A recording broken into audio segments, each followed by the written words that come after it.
What's up, folks? Still giddy about getting new pigs here, but one thing I want to address here is feed. Why pigs? Why this spot? There's a lot of good questions about why I'm doing things the way I'm doing them, and I know I may not seem like the brightest fella, but there's a reason behind everything I'm doing, and so and as I begin to, like, even today I had two what I think are good ideas. Hopefully they'll turn out well, and I think they will. But the first one is, this is my old compost bin, and since I've had my chickens, all the food scraps went into the chicken house. And so I was like, well, what am I going to do over here? Well, there's a food waste distribution place. Basically, it's a nonprofit that distributes food from grocery stores to the food banks. And so they're kind of like they're really a distribution nonprofit for waste food. So I swung by there today and I got all this good slop. There's a half a watermelon in there. Oh man, don't drop my phone in there. And pigs love this kind of stuff, but they're not going to eat everything. But I have to, whenever I grab a bag, I have to take everything. One thing they're not really super keen on is oranges. I think they will eat them, but they're just not their favorite.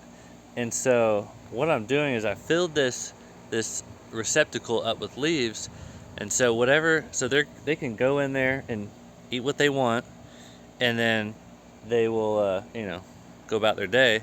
But whatever they don't eat will sit in this high carbon environment, the leaves, and begin to break down, because all the food we eat, not all, but most of the food we eat is high in nitrogen, which is what stinks.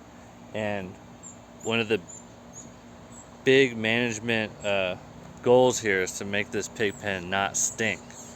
And so we lay a big bed down and we let them go for it.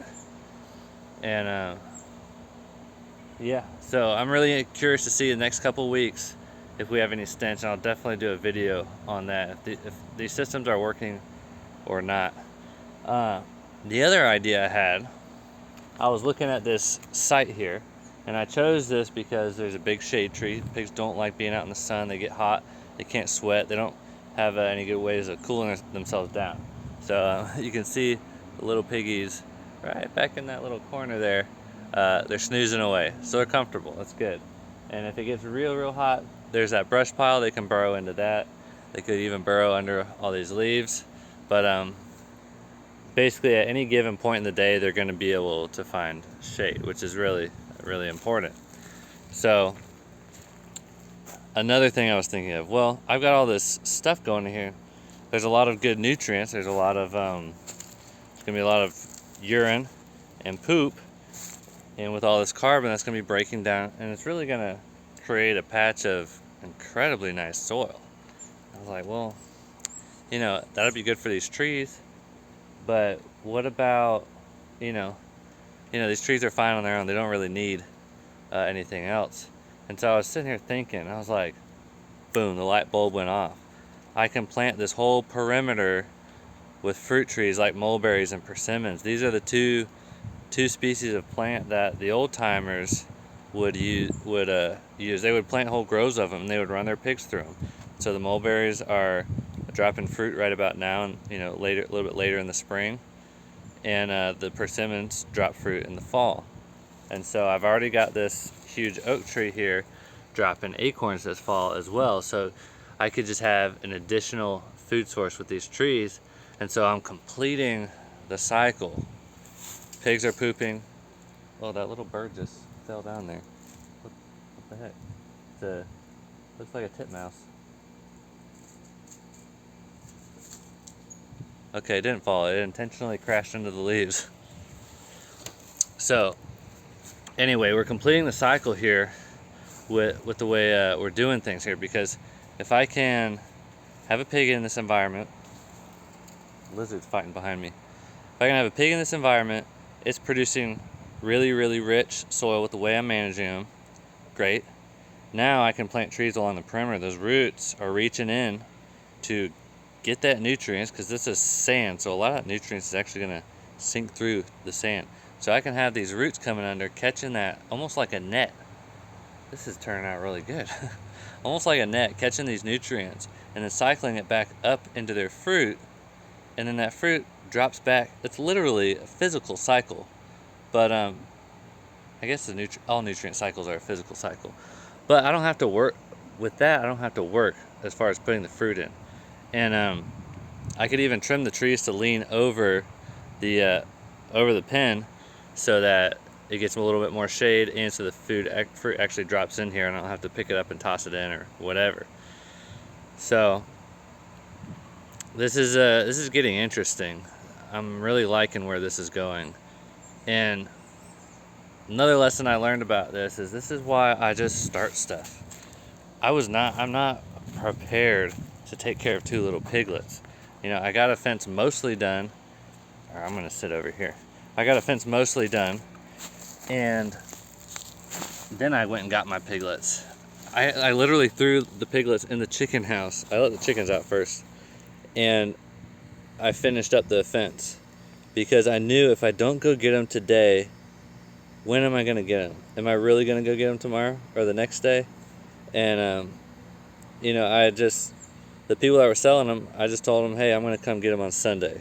And so once I spoke that word, I was committed. I couldn't back out.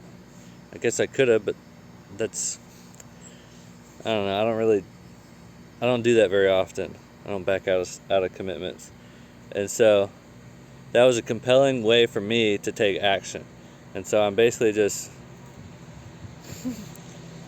I'm almost like hacking the way that my brain functions so that I actually do stuff.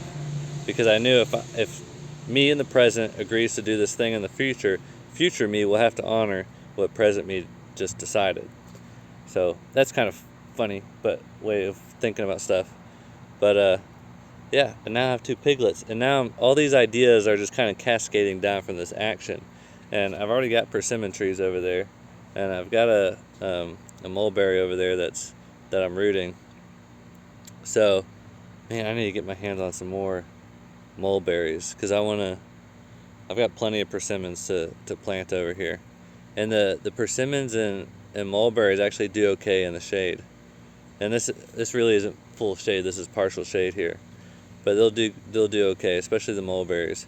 Especially if I get one of our native red mulberries, that would be sweet. They're an understory tree, but they don't produce nearly as heavy as the Asian and European mulberries. So we'll see what I end up doing with that. But at the end of the day, I'm trying to think of ways to feed my pigs for free. The goal is to not spend any money. And what's funny is that the kennel that I transported them in, I borrowed that from a friend. I was taking it back to their house, and then I was going to go to Tractor Supply and buy some feed. But on my way to their house, I knew there was this food bank place, and I knew that I'd already talked to them and asked them if I could take stuff. And but they were like, yeah, you can, but we're not going to make any promises about whether there's going to be food there or not. And so I went by there today, and there was a ton of food. I didn't even take it all. There's so much bread. I will have no problem getting my hands on bread. Holy smokes. So I'm doing this as an economical experiment because first and foremost, I'm concerned about economics, and then after that, I'm concerned about getting the most healthy, non-GMO, organic, yada, yada, yada pigs. But obviously, these pigs aren't going to be organic. It's not going to be organic meat because, I'm feeding them GMO wheat bread and corn and whatever else. So that's where we're at right now, and hopefully we see. I'm going to be calculating the cost per pound, and so far I spent $75 on each of those piglets, which is expensive. I may have to get into the pig breeding business, but those were actually the cheaper ones. I saw some that were $50, but those disappeared really quick. And but a lot of people were selling them for $100 a piece.